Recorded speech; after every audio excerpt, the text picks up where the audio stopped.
Good afternoon, everyone. This is Bob Pompiani, soon to be joined by Missy Matthews. We're here at the UPMC Rooney Sports Complex getting ready for week number 3 of the NFL season. And this is a marquee battle coming up. You got two undefeated teams. It's the 2-0 Steelers against the 2-0 Los Angeles Chargers. And the Steelers go on the road, take care of business against Denver last week, 13-6. Another game where they won the turnover battle. And for 2 weeks, it's +5. It equals 2 wins. And you know, when you look at the Chargers, they're kind of doing the same stuff, too. They've kind of gone to a run game first and foremost. And, man, a number of former Baltimore Ravens make up Jim Harbaugh's team right now, led by J.K. Dobbins and Gus Edwards. Those two guys Pittsburgh fans are very familiar with. And in the backfield, they're having a lot of success. 400 yards rushing in 2 games as a team, almost there. And that is indicative of their offensive coordinator, another former Baltimore coach, Greg Roman, who has now flipped Harbaugh's from John to Jim. And they have a history of going back all the way to Stanford. So this will be an interesting game and more of a ground game than you would likely expect, even with Justin Herbert at quarterback for this team. In 2 games, he's passed for less than 300 yards, and normally that's about 1 game for him. So we have a lot to get into. We'll talk about injuries, the game itself. Mike Tomlin is standing by to begin his press conference here today on this Tomlin Tuesday. Good afternoon. As always, I'll start with a quick synopsis of our last performance, and really I have the same sentiments that I had after the game. Man, it's hard to win in this league, and I'm grateful to sit here at 2-0, man, with 2 road games to get us started. You know, there was a certain level of comfort with the road game environment in Atlanta. We've been in Atlanta quite a bit here in recent years, and really comfortable with the amount of support and stuff that we get in Atlanta. Was highly concerned environmentally about Denver. Hadn't been in that environment, I don't think, since maybe 2018 as a collective. Know the intensity of their fan base and how loud that venue could be. And so was really concerned about the environmental components of the matchup. I thought we did a nice job of kind of minimizing that, particularly in the early portions of the game. We stayed on schedule. We ran the ball. We utilize quarterback mobility sometimes in situational moments to minimize some of that. We were able to push through the red zone and put 7 on the board. I think 7 points as opposed to field goals has a way of doing some of those things. And so I was really pleased with our ability to manage some of the environmental things. I like the way that our guys communicated in game. I like their just approach to preparation regarding the environment. Also, as I mentioned, as the game unfolded, I got displeased with the amount of penalties that we absorbed, and really in all 3 phases. We had a penalty in the return game that kind of minimized our return game. That's 2 times in 2 games we've had a penalty in the return game. We feel like we got dynamic return people. It hadn't had an opportunity to really reveal itself yet, but you don't have a chance to get the return game going until you play penalty-free in that space. And so we've had a penalty in the return game in both games. We need to clean that component of our play up. We were penalized some on defense, man. That minimized our efforts in some situations, particularly some of the pre-snap penalties. We were in the neutral zone some, and that's not characteristic of us, giving away yardage. And so we got to get back in the lab on that. And on offense, man, holding, particularly in September in the NFL, is going to kill drives. You're not collectively mature enough to overcome behind the chain circumstances that holding and so forth puts you in. I just thought offensively, particularly in the second half, man, we didn't have a great deal of an opportunity to control the game in the ways that we'd like to because we got behind the sticks. You get behind the sticks in a hostile environment. You're shutting down drives, particularly in September. And so I thought those were the components of the game that really captured my attention. I thought the guys played hard. They played together. They were engaged. They smiled in the face of the adversity that naturally happens in game. And so, you look for some of those things at the early stages of development. As we get into this thing, guys are going to have an opportunity to ascend for a variety of reasons and show what they're capable of. I was pleased with Troy's first action of the year, if you will. We got a couple of young guys that I think are doing really good. Zach Frazier, obviously, in his second game, and Spencer at left guard playing in place of Isaac. We just got some young people that are really representing themselves in a positive way. Same could be said on defense. Corey Trice is somebody to speak of that's been through a lot.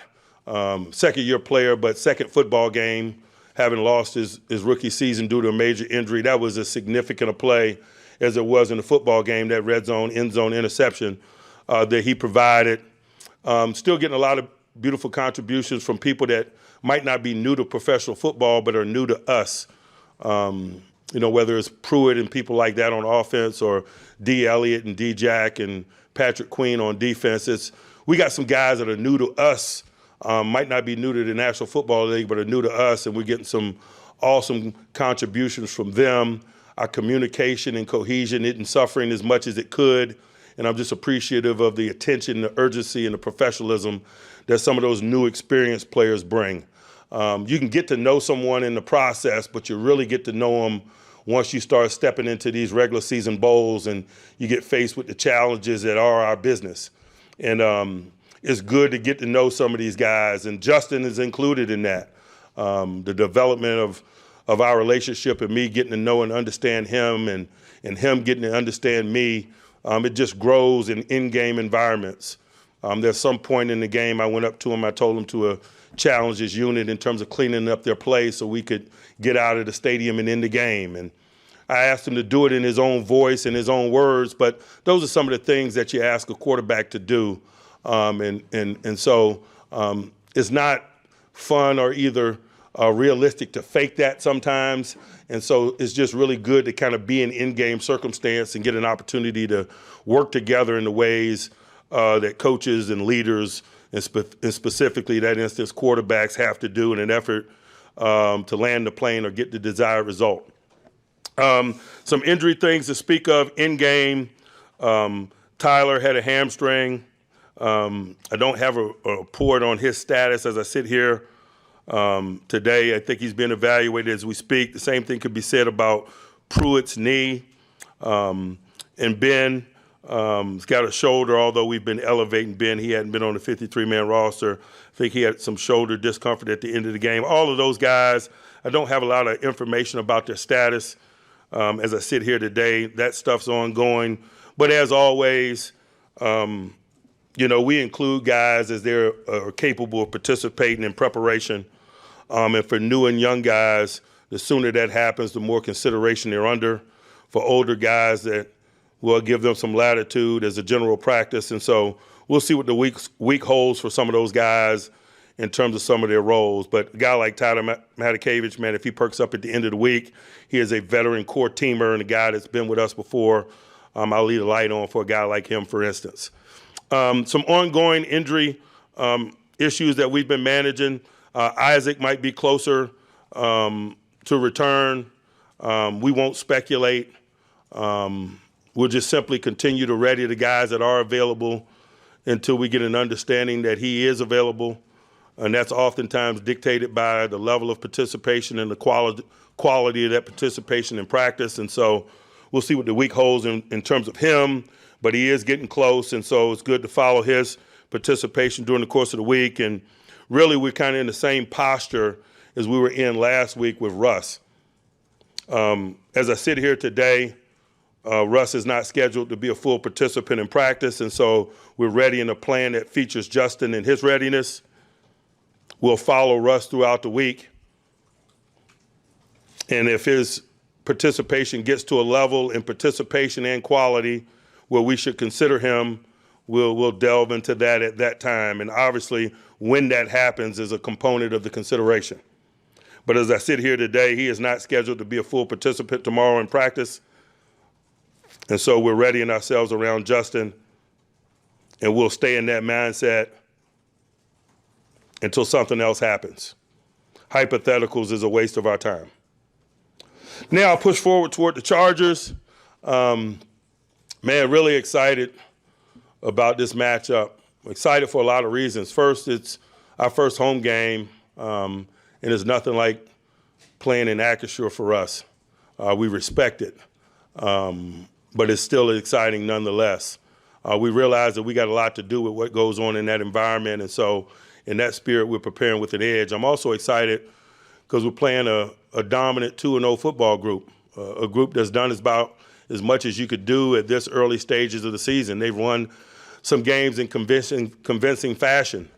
They've controlled the line of scrimmage in both games. They've taken the ball away and done a nice job of securing the ball in both games. They play to a definitive personality, one that I am very familiar with, although they are new as a collective. If you talk about the offense, man, it starts first and foremost with the architect, Greg Roman. Have a lot of respect for Greg, competed against him a lot over the years, obviously in the AFC North. A lot of what I see on tape and what we see on tape is very familiar. He has a mode of operation, but all the good ones do. I would imagine he doesn't care that we know his mode of operation, but that's why he is who he is in this game. And the tape looks like that. He's got some familiar people, guys that have experience within his system, J.K. and Gus in the backfield, but also Bozeman at center, Hurst and Tomlinson at tight end. And so you're talking about some guys, there's a splattering of guys throughout the offense who's got experience there, and it's probably aided in a big way in terms of them building the foundation of that culture. When you got some guys that nod in that knowing way and have been around you before, and it's an asset to you. And they look mature beyond 2 games in terms of their collective unit maturity. Obviously, J.K. and Gus got a lot to do with that, guys that have played within this scheme and understand what he's trying to get done and have talents that fit that scheme. It's going to be a big challenge for us. I mean, they're running to and through defenses. And so we're working with an edge with respect to that. They also have some dangers in the passing game. Can't say enough about Justin Herbert and his talents, not only as a thrower, but his mobility is a challenge. The first time we played him, first time we were in the stadium with him, we as a collective, myself included, was surprised by his athleticism. And I think it played a major factor in terms of how the game was unfolded. Man, he ran up and down the field on us, man. Scrambles and so forth, extended plays. It was a significant component of the outcome of that game. And so we've been in the stadium with him before. We're not speculating about the impact of his mobility. We've experienced it. There's no substitute for experience in that regard. And so we got some challenges to deal with their offense. On the defensive side, their coordinator, Jesse Minner, man, I feel like I've known him all his life. I worked for his dad, Rick Minner, years ago at the University of Cincinnati when Jesse was a high school guy. He spent a lot of time with me. I was a secondary coach. He was a defensive back at the time, and so he and I had a lot to talk about. He would, work out with my guys when he could and things of that nature. So I followed his career a lot over the years, got a lot of respect for the groundwork that he's laid. He is really playing to his personality. Watched a lot of Michigan tape a year ago, obviously, because of the number of draft-eligible guys that they had and the amount of success that they had. The schematics are very similar. He's doing a lot of the similar things. He's getting after people. He's aggressive. He's multiple. He's got some awesome bastard zones in one-dimensional circumstances that he unleashes at you when you're behind the chains or in passing circumstances. He has an awesome pressure package that highlight the talents of his edge people. If you're talking about their defense, man, you're talking about Bosa and Mack, no doubt. But if you think about the edge people that he coached at Michigan in recent years, Hutchinson and others, like he has not been devoid of spectacular edge talent. He knows how to draw defenses, to highlight it and how to utilize it. And really the tape is very reflective of that. And so styles make fights. These guys play ball in a lot of ways similar to us. There's going to be some challenges, and it should be exciting because of it. But really, as I sit here on a Tuesday, man, that's just food and for energy and urgency from the preparation process. When you're facing a big game, man, it's not about the destination, it's about the journey. And I'm excited about walking this journey of preparation with our guys this week, man. And I'd be remiss if I didn't mention that, man. We're still very much in the growth and development stages as a collective in terms of how we go about the business of building and engineering victory. From Monday all the way up until the ball gets kicked off. And so we're learning every week. We're making small alterations or big alterations where necessary in an effort to continue the growth and development of this unit. Those of you that normally follow us know that we normally bring in officials on Friday for practice. We're bringing in officials Wednesday, Thursday, and Friday this week. I believe that that's appropriate given our last outing in that regard in terms of not playing penalty-free. We're not hoping and wishing our issues away. We got to take tangible action, particularly at the early portions of the year when we land down some guardrails in terms of things that we value and how we go about our business and how we take corrective action in an effort to improve and increase our chances of winning. It's just ball that goes with September, and we better be really urgent about it, and we will be. I'll pause and open it up for questions. Mike, is what happened in Denver change whatever plans you had for using Broderick Jones? It did in game. I had intentions of utilizing both guys. I acknowledge that Troy was healthy. I acknowledge that Troy was capable. That's why we started him, but I rolled him because I had concerns about his level of conditioning. He's a young guy. He's new to me. He's new to the NFL. I didn't know how fatigue would affect his play in terms of detail. And so we tried to ward off some of that. And so I had every intention of using Broderick. But when Broderick started getting highly penalized in play, I backed off of it and I held my breath and I played Troy. How about this week? We'll see where the roads lead. We got a week of preparation.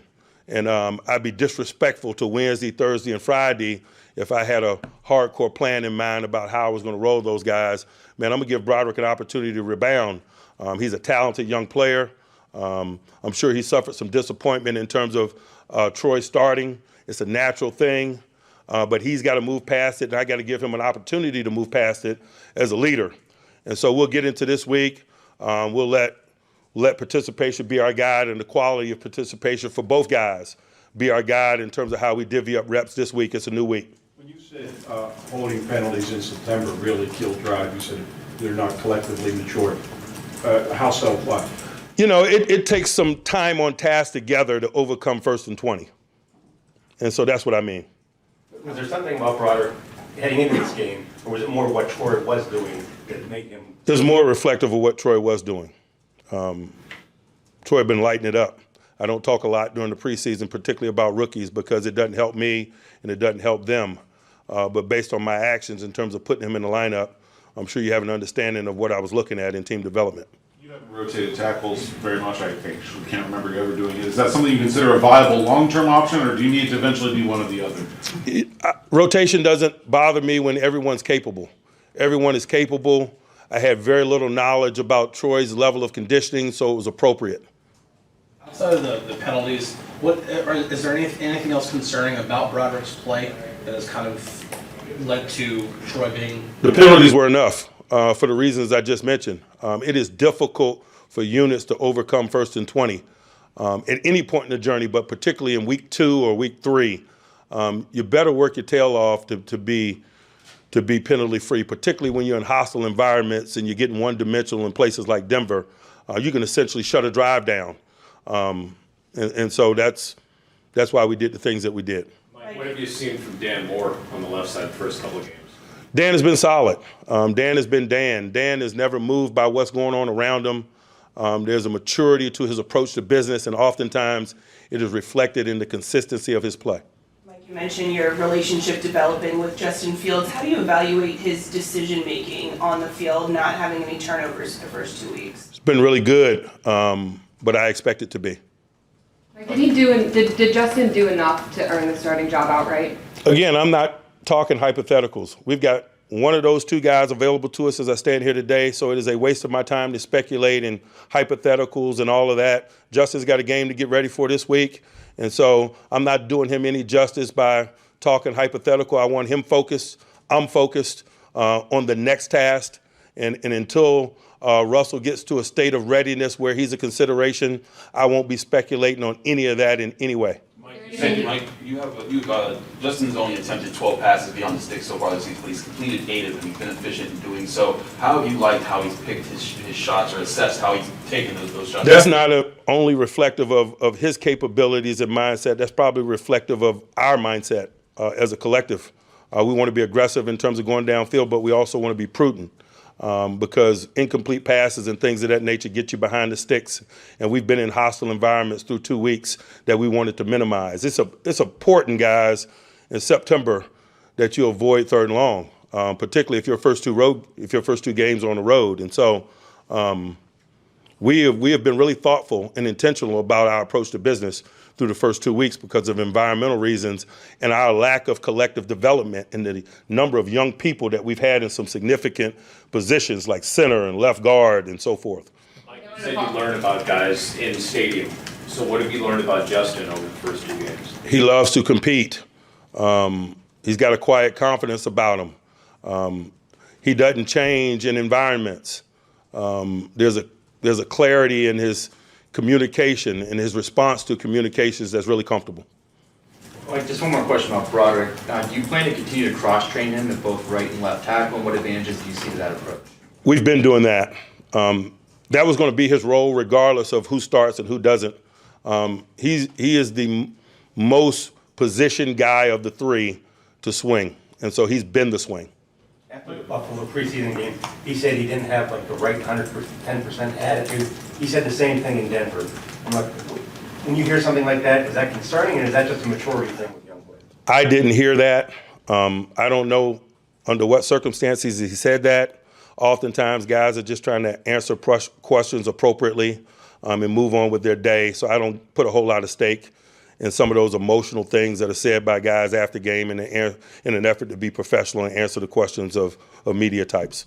You had 62 yards in the second half after having a pretty solid first half. What do you feel like went wrong in that second half? A lot. We got to perform better. We got to perform cleaner. They revved up some of their schematics. And so they're to be given some credit as well. I thought Vance Joseph had an awesome plan. I'd be remiss if I didn't mention that. I just think that's a component of being a good professional, tipping the cap when it's deserved. And so there's multiple reasons why the second half unfolded the way that it did, and what they did had something to do with it, certainly. Mike, as far as the run game goes, you're leading, and sample size is small, and some of this might have to do with Justin running in some pass plays, but you're leading the NFL in rush attempts so far. What have you liked about your run game so far, and where do you think it can get better? You know, that was appropriate given the time of the year and the environments that we've been in. And so I like what we've done thus far, but we got a new agenda this week. We got a new challenge this week. At the early stages of the year, I'm always hesitant to paint with a broad brush and talk about personality. Personality is revealed over time through circumstances and situations and how you perform and how you respond to certain circumstances. And so we've had a certain set of circumstances or variables at the very beginning of the year that was very strong in terms of how we approach our business. The newness of all the people that I've mentioned, coupled with the environmental components and the lack of development that we all share in September, really dictated that we play a certain way. But that is probably subject to change as we grow and as the venue changes. And so I'd be misleading you if I said what we've done to this point is us. With Justin, does he still view this as a chance to earn a starting spot right now? You'd have to ask him that. I don't want to speak for him. Is this the competition still in your mind? Again, I've stated where we are. At the beginning of week one, I said it was debatable, and so we were staying status quo, and Russ was in pole position. My position regarding the pecking order and the depth chart has not changed, guys, and it won't until the other guy gets healthy, and then we'll give it real consideration. Until then, I won't speculate. I don't know how many ways I can tell you guys that. Mike, do you pay attention to Justin Herbert's injury status, and does that change anything for you guys? I have not. To this point in the week, I will. Again, I don't speculate and read stuff on Tuesday. It's a waste of time. Participation or lack thereof is what gets my attention. Mike, Joey got tagged for 2 penalties on Sunday, but he's also gone up against Sutton and London and helped them. So how have you assessed his first 2 games this year? Man, that is his life. That's what he signed up for. I've known him the majority of his life, and he's living what he dreamed. He wants the big matchups. He's prepared himself for it. There's challenges that come with it. I like the general spirit in which he addresses them. It's new week, new challenges for him. He's probably got another, high pedigree, talented guy to deal with this week. But that's what he's running to, not away from. And I just appreciate his approach and his attitude regarding it.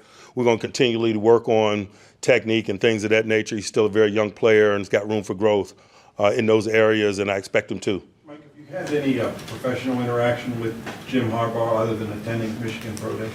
A lot over the years. I mean, this isn't his first rodeo in the National Football League, and so I've seen some of them over the years, certainly.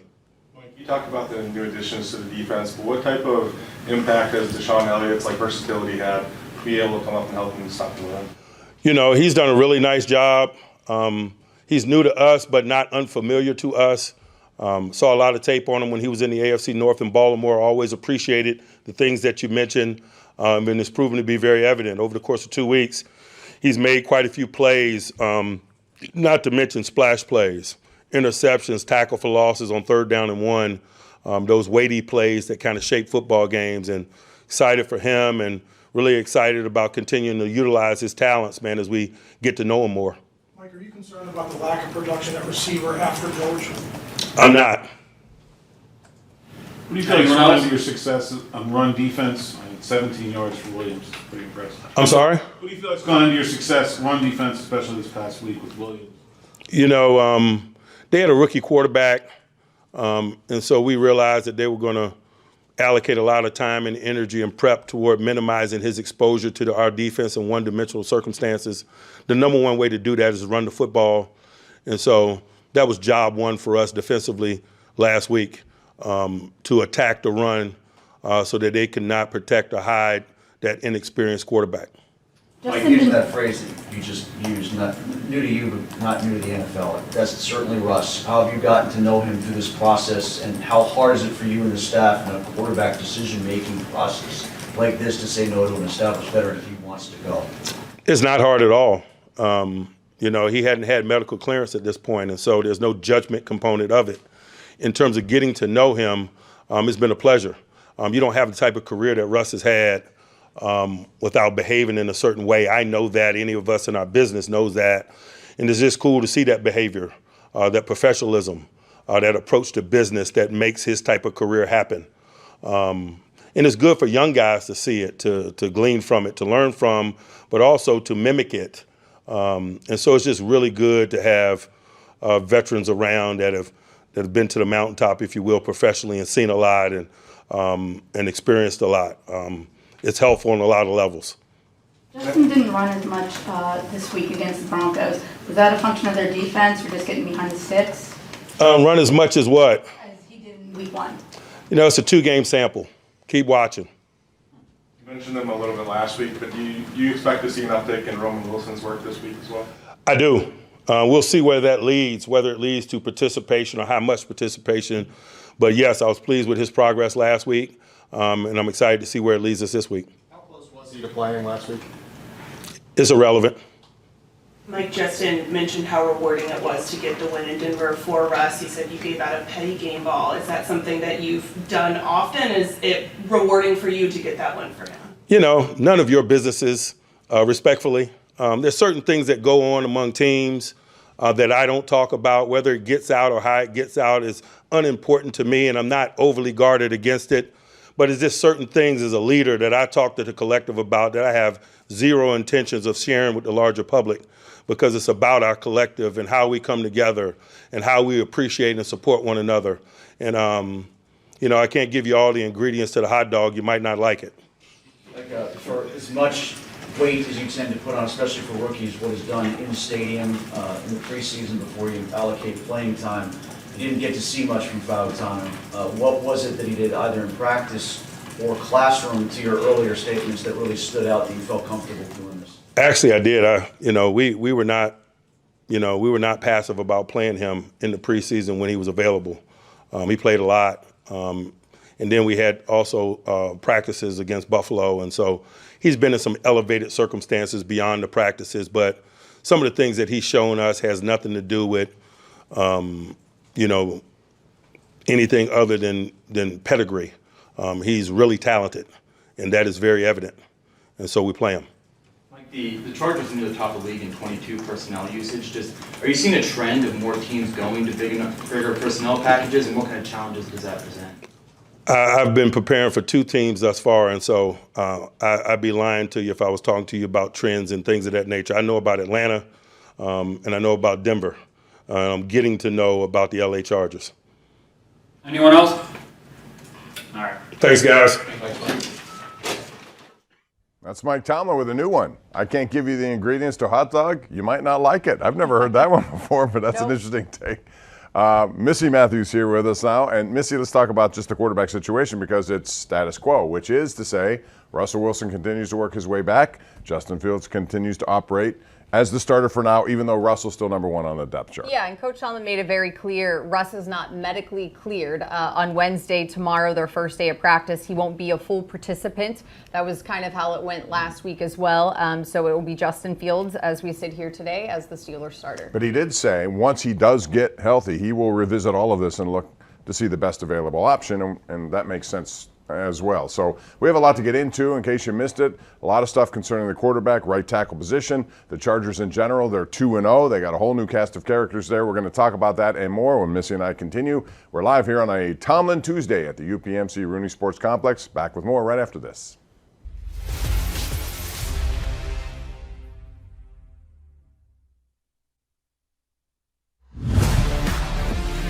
Our fans are here. Give them something to cheer about today. And the party is on at Acrisure. Oh my, absolutely phenomenal. Interception on a pitch to the goal line. Touchdown Pittsburgh. That's just sensational. I can't even believe that I just saw what I saw. And he's sacked by T.J. Watt. You have to be here.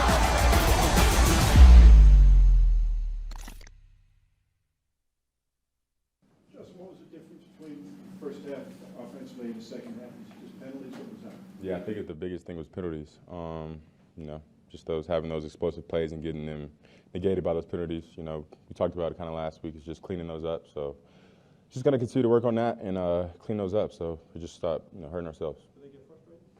You say what? Do they get frustrating when those big plays are killed repeatedly? I mean, yeah, it definitely gets frustrating because I think it's it's almost a drive killer. You want to have a clean operation, clean plays throughout the drive, and those holding penalties, 10 yards. You never want those. So just got to clean those up. Justin, you took more deep shots today than you did in week one. Is that a function of just being more comfortable out there with the offensive guys? No, just the game plan, just to take more shots and be more aggressive.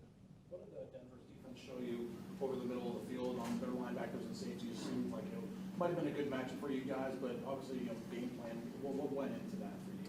Yeah, I mean, they played a lot of man. Vance Joseph, he's a big man guy, so we expected and what we saw. So saw a lot of man, and we had a few plays over the middle, GP on that slant, and a couple of more. So I mean, when it comes down to man-to-man coverage, our receivers and tight ends, they just got to win. Justin, on the touchdown to Darnell, is that the only formation in which he lines wide, or does he line wide in many other formations? I mean, that's the only one that he's lined up wide, since now. But since that plays happened, I'm guessing, Arthur's going to go back and have him align wide and, cook something up that way. But I mean, yeah, we've been practicing, those since OTA. So glad it came to fruition and we were able to execute. Where do you feel like you improved the most from week one to week two? I think the overall operation. I think we had a lot on our plate in terms of no huddle, and I think the offense did a great job. Want to get gear direct from the team? Shop all things black and gold at the official Steelers Pro Shop located at Acrisure Stadium. Get the latest sideline apparel and hats, jerseys of your favorite players, authentic memorabilia, custom gear, and exclusives you can only find here. Don't forget, you aren't game day ready without a terrible towel. The Steelers Pro Shop has everything you need to be part of the legendary Steelers Nation. Come experience the Acrisure Stadium shopping environment or shop online at shop.steelers.com.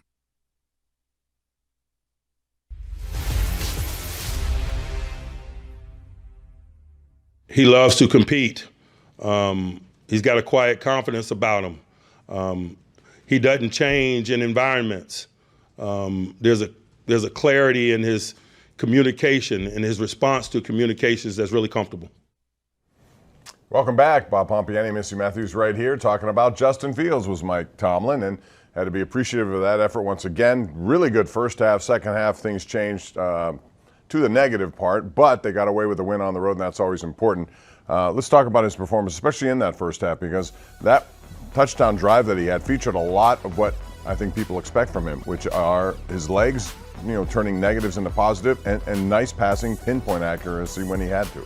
And I think, going for the kill shot of finding George Pickens when the matchup is right, of course, penalties really hampered that in terms of the Steelers' offense being able to get more points on the board. But using his legs when appropriate, not just doing it just because we know he's fast and can do things like that. But I also liked how earlier in the press conference, Coach Tomlin said as they're building a relationship with each other, he went up to him and challenged him and said, go talk to your unit, tell them, come on, let's get this done, let's go home and get the win, and let him do that in his own voice. And I think you've seen that from the players just gravitating towards him. And you have to remember, last week was the first full week that he was preparing as the number one guy. Prior to that, Russ was getting a majority of the snaps before that calf injury kind of popped back up. I think that's a great point, Missy, because he did take advantage of that. You saw the touch on that throw right there to Pat Freiermuth, and then Darnell Washington gets in on this. And again, that's a red zone target that I like to see them look to, because you can't teach size, and that dude has it, so does Freiermuth.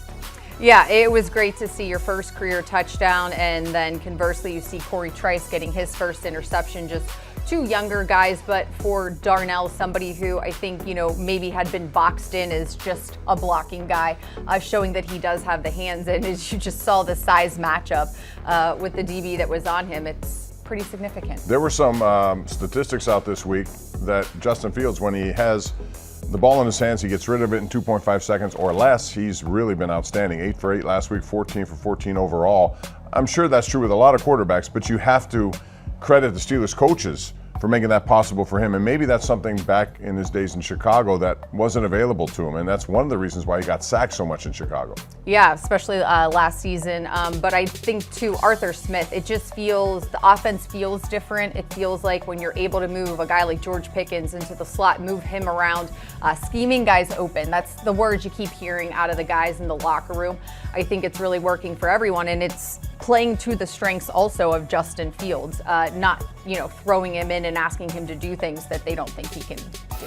But make no mistake, you have to score more than one offensive touchdown in 2 games as this season progresses, because there are some teams that are going to move the ball even against the Steeler defense the way it is. So that's a work in progress. We'll see how it goes. But Justin Fields so far has done a very good job of locating the right guys. And I thought his best throw was one that was called back. Now, actually, if you look at his game, Missy, he had 1 touchdown pass, no interception. Could have had 2, should have had 2 because of the one to George Pickens. But that 51-yarder on the roll, which was called back by penalty, was maybe the best pass we've seen from any quarterback here the last few years. Yeah, you could just see how deflated those guys were, when it didn't work out in their favor. And as you said, they have 2 wins, 1 touchdown. You are not going to be able to get by having Boz kick 6 field goals or only scoring once into the end zone. Yeah, interesting stat I just showed you earlier. The Giants have not given up a touchdown, and yet they've lost both games. How does that happen? But Chris Boswell also has scored more points than the Giants have too. That's interesting stuff.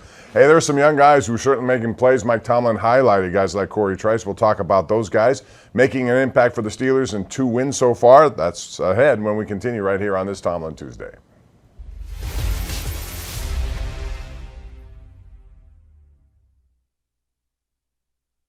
Steelers Style, presented by Neighborhood Ford Store, PNC, UPMC, and UPMC Health Plan. Watch our players, coaches, and special guests walk the runway to raise money for Steelers charities. Get your tickets at Steelers.com/Steelers Style.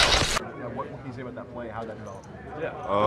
I say, we repped that play, throughout the whole week. And shout out Joey Porter, he got me right during practice and things like that. But shout out Jace Fields for throwing it, and coach for calling the play. But I mean, it for sure was an amazing feeling, first time career, whatever. But yeah, I mean, words can't really explain it, but it's just amazing feeling. Darnell, I think you told me before you had a special celebration plan for your first touchdown. Can you just tell me a little bit about that and what was behind it? Yeah, so I saluted for my brother. He served, right now in D.C. So I just told him, I was like, first touchdown, that's what I'm gonna do. So that's what I did. So. Do you think it was going to take this long? You said that, I think. Honestly, no, but I mean, no, I did it, but it did. But I'm just grateful, grateful for the opportunity and grateful for the win. So. Darnell, how are you liking, different ways Arthur Smith is using tight ends, specifically guys like you? I love it. 12 on the field, 11 on the field, 13 on the field. Even today we showed 14 on the field. So we all out there, just doing our part, chipping in, for the win. Darnell, was that play designed to go to you? I mean, I don't really know the read progression, but you know, in practice we did throw it, and it was incomplete in practice. And then, you know, today I was like, I got to get it today. So, you know, today matters. So, yeah. Having the catch today, do you feel like this is a start to showing people, hey, you are more than just a blocking threat? You've said all off-season training camp that you can be a part of this offense as a receiver. Is this a big piece of that? I feel like, yeah, you know, I feel like that play showing, just giving coach the confidence, you know, just believing me a little bit more, you know, doing it on Sundays and, you know, just giving him more confidence to join more plays up or whatever he do and things like that. Do you feel like when you get a safety on you at that size, it's almost like a layup in that matchup? I think he's like 5'10". I'll say, you know, yeah, I know, because at the end of the day, you know, whoever's in this league is, you know, the 1% or the 1%ers, you know, in the whole world. Hi, folks. Welcome to the Pittsburgh Steelers Hall of Honor Museum. Now this is the best era. I couldn't agree more. Those teams were unstoppable. The teams were really good in the 90s. Come on, you couldn't catch those teams of the 2000s. Literally. The 70s were the best. No way, the 2000s. Whoa, stop fighting. I think every era was pretty sweet. You said it, kid. I hope you guys enjoyed yourselves. Wait, you're T?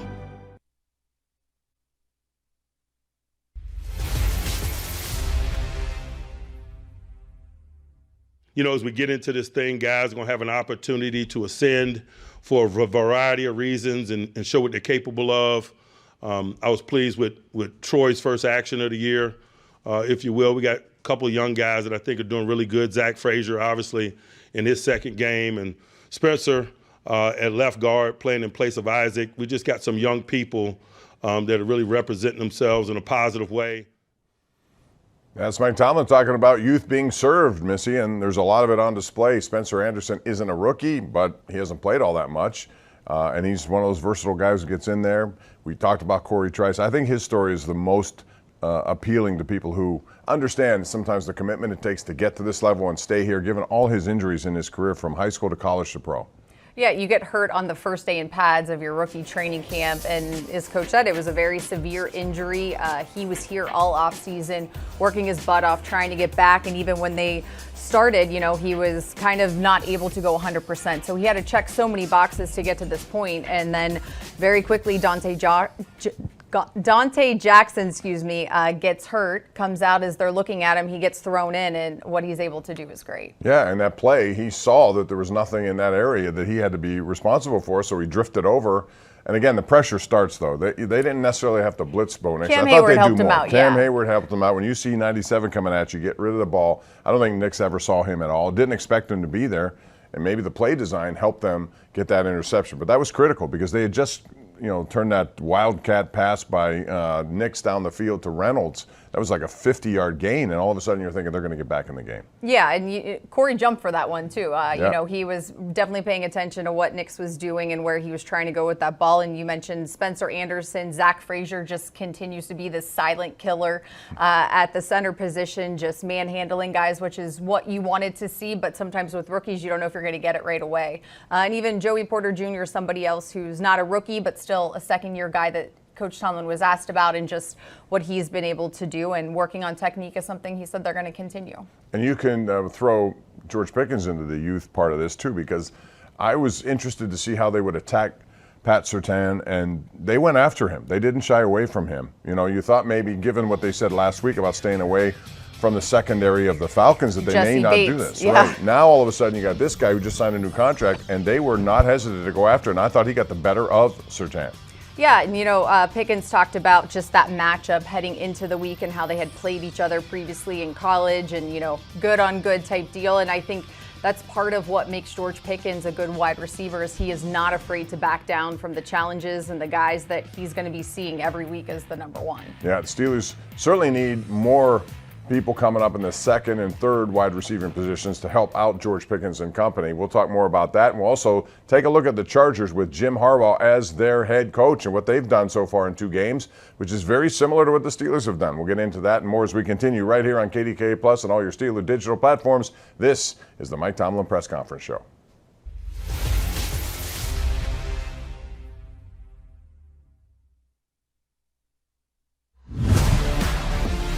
and our fans are here. Give them something to cheer about today. And the party is on at Acrisure.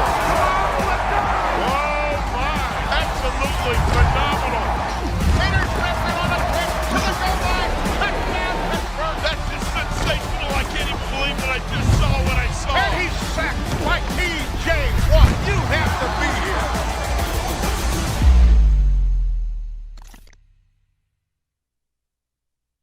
One and only really scoring threat. What'd you see there?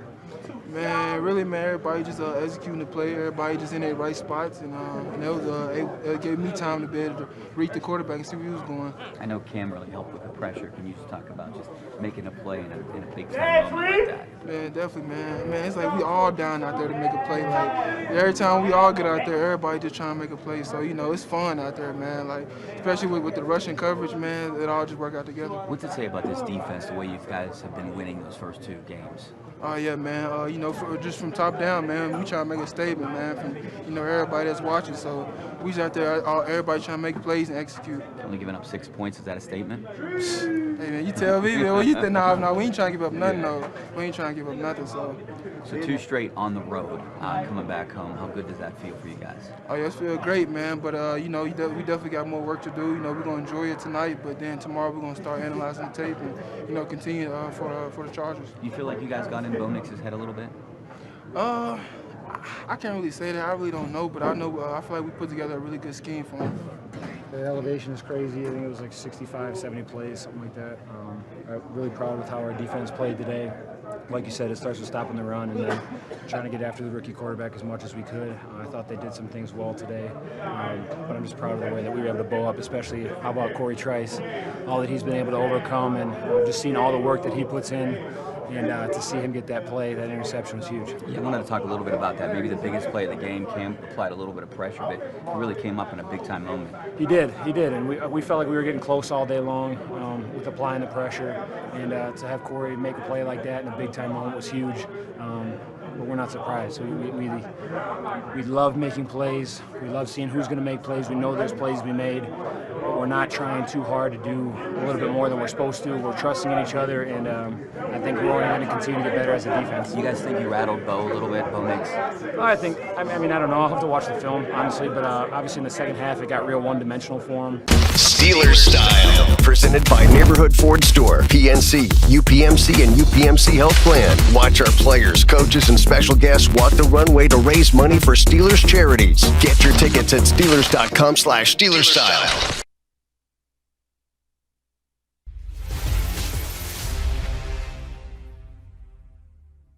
It did in game. I had intentions of utilizing both guys. I acknowledge that Troy was healthy. I acknowledge that Troy was capable. That's why we started him, but I rolled him because I had concerns about his level of conditioning. He's a young guy. He's new to me. He's new to the NFL. I didn't know how fatigue would affect his play in terms of detail. And so we tried to ward off some of that. And so I had every intention of using Broderick. But when Broderick started getting highly penalized in play, I backed off of it and I held my breath and I played Troy. Held his breath and played Troy. Indication of, you don't see that too often. 3 penalties in 6 plays, but that's what Broderick Jones, and this was right near their goal line, and it nullified, 25 yards worth of what was maybe a 99-yard drive or something similar to that. But, you got to wonder about the rotating tackles. Mike Tomlin says he's not opposed to it as long as both guys are capable. But he's also said, I think Troy was lighting it up, and so he's going to defer to that. Yeah, he mentioned, his feelings on him during training camp in the earlier portions of the preseason. He never publicly will say nice thing and give kudos to rookies and kind of admitted that here, and that's why he didn't talk about him so much then. But they clearly felt very comfortable, and I think, even just with the altitude, it's your first start. It was probably important to maybe have that backup plan, but it just seemed that, as he said, he couldn't keep Broderick in there. I don't know what the rotation was going to end up being or what their plan was if everything went well. But for Troy, I thought, he did settle down after his first 2 series. Yeah, he did. And he also talked about Dan Moore, who continues to just fend off everybody who's coming in here. If you're Dan Moore and you see in back-to-back years they draft #1 picks who are left tackles, you got to say to yourself, okay, their plan is to move on for me, but he's not giving that up so easily. And Tomlin complimented his performance again as well. But do you think at some point we're going to see one of those guys move to left tackle at all. I don't know. In terms of Dan Moore, he did say he's been solid. He's never moved by the things being said around him, which is completely true. He's always been ready to go. He's even helped the guys that have been drafted to take his spot. That's just the kind of guy that Dan Moore is. But I do think it'll be interesting to see how Broderick Jones can kind of work himself back into whatever tackle side they want him to be at. But, you get the depth chart today with the weekly release, and Troy Fautanu is listed as the right starting tackle, and Broderick Jones is the swing guy. And he got some great marks, Troy Fautanu did last week, by a number of the metric people who look at what his performance was. And you can tell he's one of those guys who just wants to get in there, and he made the most of his opportunity, and Jones took a step back. But again, I don't think Mike Tomlin's going to shut the door on anything with those guys. Whoever, and he talked about the importance of practice and what it means to get yourself in a position to play on a Sunday. Yeah, not with a first-round draft pick, both of them obviously, but with Broderick specifically, and just the penalties, it wasn't just Broderick. 10 for 78 yards. Usually officials are only here on Fridays. They'll be here Wednesday, Thursday, and Friday to maybe help some of those flags from going on Sunday. Yeah, I thought too many flags in the game throughout the Both NFL. sides, Sometimes, just a lot of flags being thrown, and just for flow of the game, I'd like to see less of that, but we'll see how it goes. All right, when we come back, we'll talk about the Chargers and what they've been able to do, and they have a lot of former Ravens on their roster, and they've been very good so far with 2 wins, one against the Raiders, one against Carolina. That's when we return right here on a Tomlin Tuesday. Thanks for joining us on KDK Plus and the Steeler digital platforms.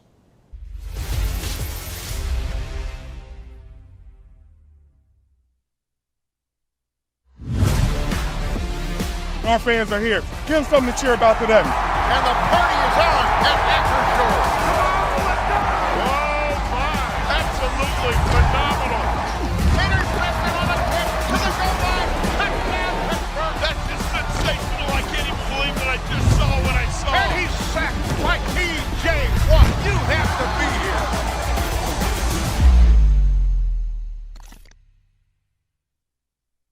You got to be happy with holding them to just 64 yards rushing. Yeah, it's a team effort. We were able to get off the field early in the game. I thought we just rallied to the ball, made some plays, critical turnover to keep them out of the end zone. We made them settle for field goals, which is always big. How important is this, the team, to start, no matter how you guys win, but go on the road and win 2 straight? I don't think anybody's done it so far, but, I think for us it's just something we can build on, something we can say, we can go on the road and win games, but now we got a challenge to win at home. You feel like you guys had them go rattle pretty much all game? I think we had we had a good game plan in. Once we took care of the run, they couldn't just settle back and throw quick passes. They had to go downfield. And then that gives a chance for our rushers to hit home. I don't know if we got enough sacks like we wanted to, but we applied a lot of pressure and rushed a lot of stuff. Their one scoring threat, Corey Trice, came up with maybe the biggest play of the game. Just talk a little bit about how that play unfolded. Well, I think I got pressure on him, but I thought Corey just stepped up in the moment. What a heck of a way for a guy who was hurt all last year to be ready for that moment, make a big play for us, and keep 7 off the board. I'm sorry for asking seconds, but just when things are kind of going the way they are offensively, maybe in the second half, how much does the defense sort of take up the responsibility to carry? Yeah, we know we just got to control what we can control, and that's going out there and getting stops. And I think we did a good job of getting off the field today. Had a few 3-and-outs, and so we just got to continue to get better in that way.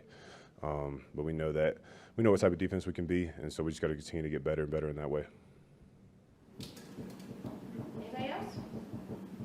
Just what were your thoughts about what you guys were able to pressure the rookie quarterback and States? Hi, folks. Welcome to the Pittsburgh Steelers Hall of Honor Museum. Now this is the best era. I couldn't agree more. Those teams were unstoppable. The teams were really good in the 90s. Come on, you couldn't catch those teams of the 2000s. Literally. The 70s were the best. No way, the 2000s. Whoa, stop fighting. I think every era was pretty sweet. You said it, kid. Hope you guys enjoy yourselves. Wait, you're T?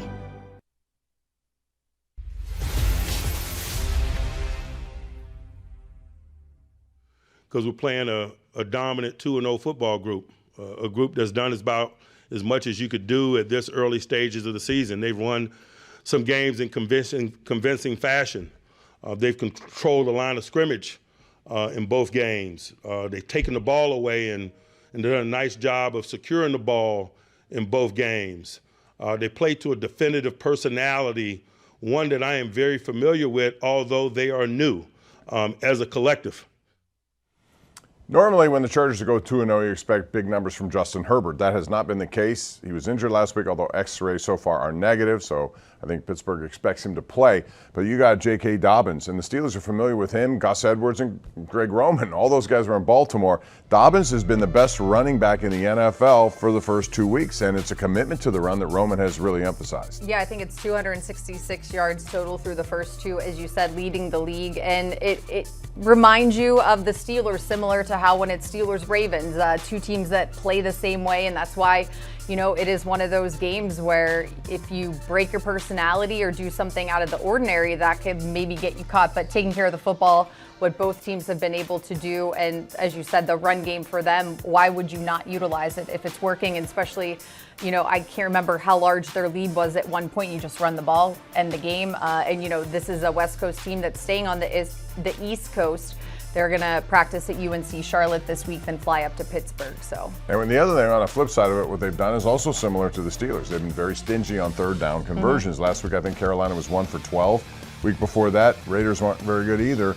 So they're, you know, stiffening up as the drive continues, and it's almost like both teams are doing the same kind of stuff to win. No penalties, or I shouldn't say that. No turnovers, lots of penalties, but no turnovers, no, you know, plays that would put you back. But yet here they are, 2-0. Both. And I think that's why, you know, they're both undefeated. It's only we're heading into week 3, but just the way that they play, I think it will be a really good matchup. All right, in case you missed it, Missy's going to run down the injuries now that we have, and there are some guys getting closer to a return. I would hope that Roman Wilson's one of those guys because they need help in that wide receiver department. Yeah, he was ruled out, but Coach Tomlin acknowledged last week he was able to increase his participation and expects that to happen again this week. Russell Wilson, of course, dealing with that calf injury, will not be a full participant on Wednesday.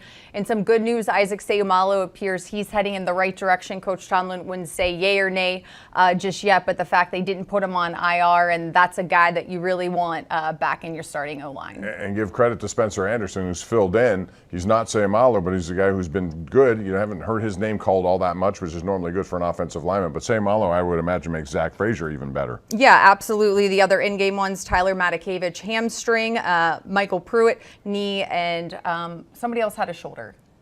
I wrote it down too. And we'll get back to you on that one. All right, that's going to do it for us. We're out of time. For Missy Matthews, I'm Bob Pompiani. Thanks for joining us on this Mike Tomlin press conference. We'll do it again next Tuesday at noon.